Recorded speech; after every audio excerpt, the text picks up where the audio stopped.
O Bitcoin é uma moeda deflacionária, sempre haverá deflação em Bitcoin. Isso é uma coisa ruim?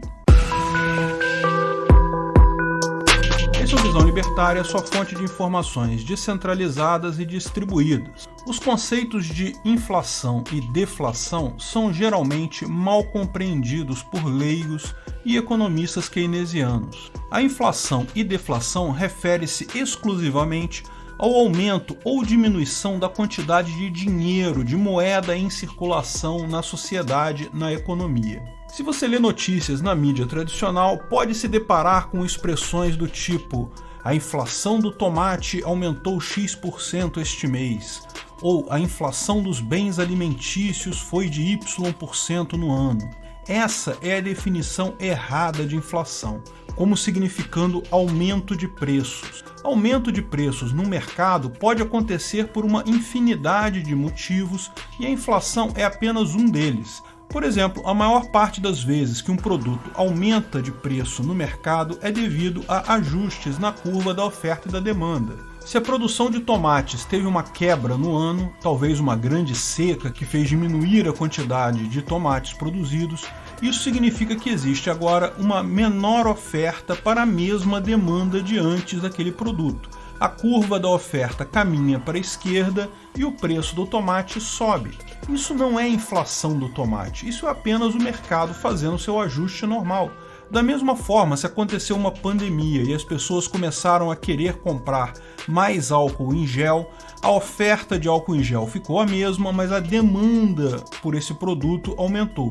Isso também leva a um aumento de preços. Lógico, o mecanismo com a diminuição de preços é basicamente o mesmo. Suponha que houve uma super safra de milho em determinado ano.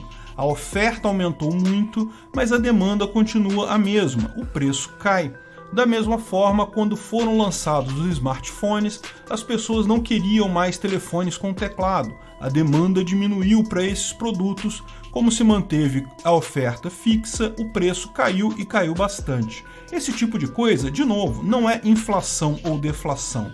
É apenas aumento de preço ou diminuição de preço, é apenas o mecanismo natural de preços do mercado. Não existe inflação da cesta básica, inflação do tomate, inflação disso ou daquilo, porque inflação é um fenômeno da moeda, do dinheiro. Inflação ocorre quando o governo ou o Banco Central imprimem mais dinheiro.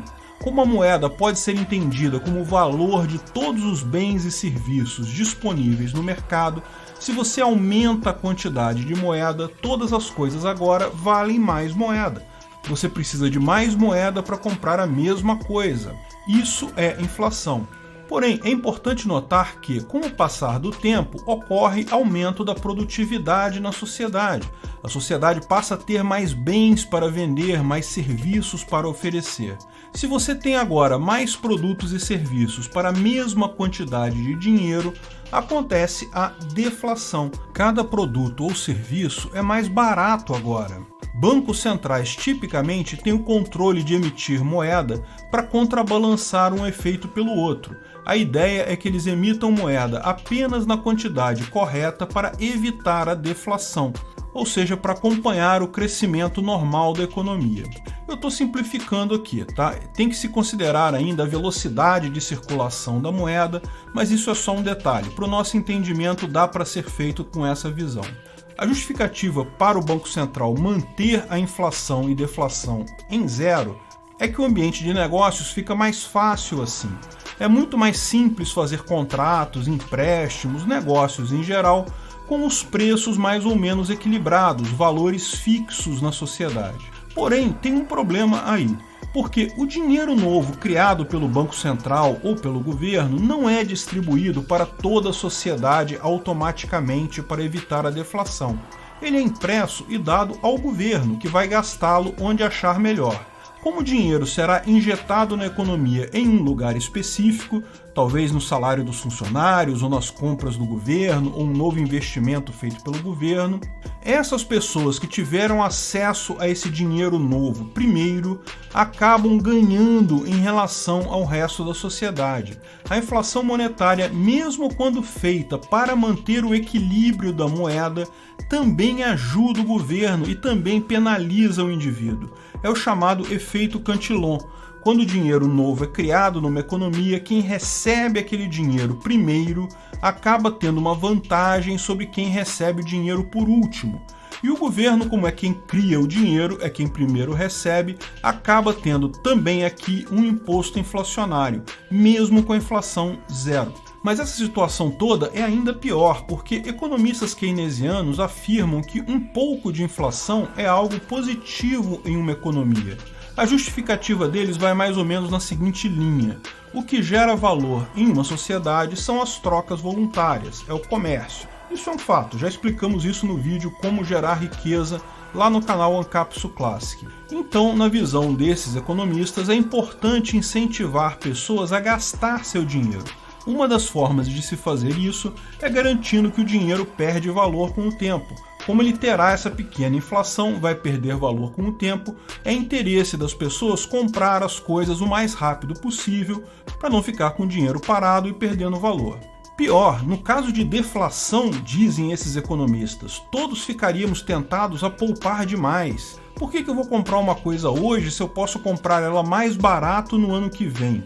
Com isso, as pessoas vão adiando suas decisões de compra, aumentam a poupança e, como a geração de riqueza se dá na troca, toda a sociedade acaba gerando menos valor. Portanto, é importante estimular as pessoas a gastar com uma pequena inflação. Aqui no Brasil, a meta é 4% de inflação, apenas como um exemplo.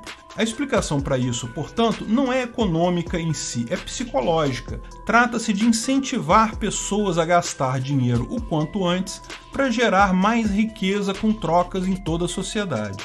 Mas o fato é que isso parece não fazer sentido. Afinal, o interesse humano pelo consumo raramente é racional. Dificilmente alguém para e pensa em valor de mercado, valor futuro, valor presente, na hora de comprar um tênis ou na hora de comprar uma camisa.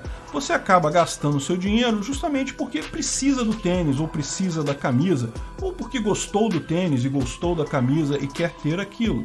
Ninguém para pensar que, não, se eu não gastar meu dinheiro agora, esse tênis vai estar mais barato mês que vem, eu posso deixar para comprar lá. As pessoas compram produtos porque querem. De fato, essa explicação psicológica é totalmente contraditória quando pensamos em como alguns países, como o Brasil, por exemplo, sofrem com uma crônica falta de poupança.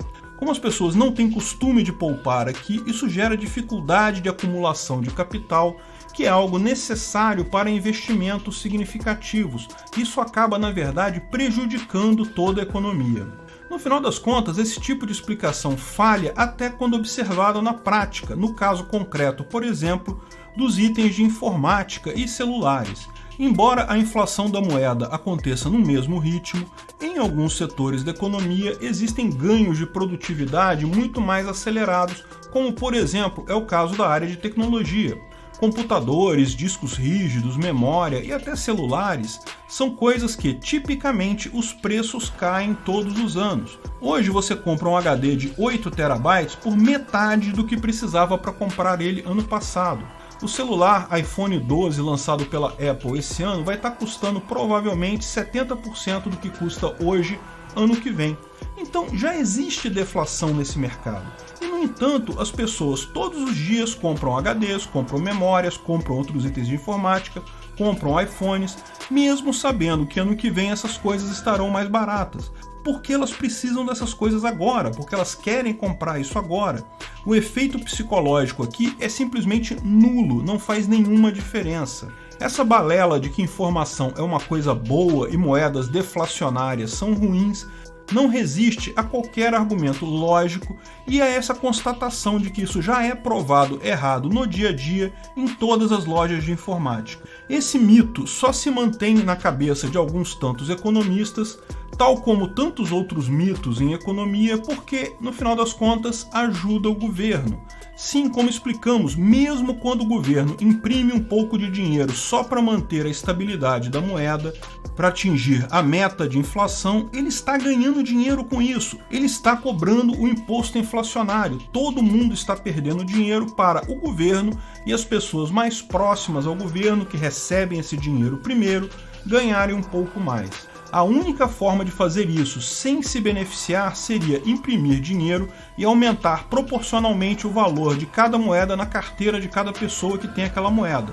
Mas não é assim que o governo faz, ele imprime dinheiro e fica o dinheiro todo para ele. Ao injetar esse dinheiro na economia, ele tem um ganho absurdo com isso. E as pessoas que têm reais ou a moeda que for desse governo perdem grana. No final das contas, essa ideia de que moeda deflacionária é ruim é claramente uma falácia criada por economistas puxa-saco de governos para justificar na cabeça de um monte de gente o governo ganhando uma grana negra com esse esquema de manter 4% de inflação ao ano. Se o governo deixar a moeda deflacionar, rapidamente o mercado se organiza via indexadores para garantir um ganho deflacionário variável conforme o aumento de produtividade da economia, e tudo se mantém corretamente. Governos não fazem isso porque não querem perder a boquinha de poder imprimir moeda e ganhar em cima disso. Não é à toa que tantos governos por aí estão preocupados porque estão perdendo o controle da moeda a cada dia que passa.